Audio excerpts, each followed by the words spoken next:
Welcome. Here is how you can convert any currency through the Currency Converter Smart Column. App features. Convert currency values from a source column to a target column. For example, the numbers column in Japanese yen is converted to US dollars in the currency on USD column. Plus, there's automatic conversion when a value is entered in the numbers column. Alright, let's move on to the setup instructions. Here's a step-by-step guide to get you started. First, access the number column. This is the only column where you can install this app.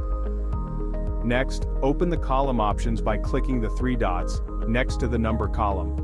Then select Column Extension.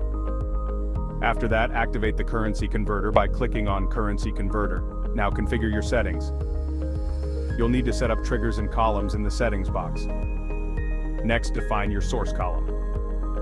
This is where you need to select the source column for value entry and conversion. For example, numbers.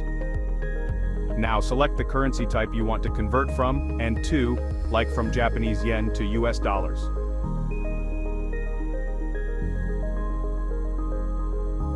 Finally, choose a method to trigger the conversion.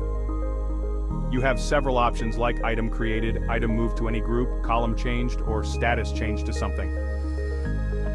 Let's walk through an example setup. For the trigger method, choose column changed for the numbers column. Then, click Save. And don't forget to refresh the page to apply your settings. Result. Entering a JPY currency value in the numbers column, activate a trigger that converts the value to USD in the currency on USD column. Get it now on Monday App Marketplace.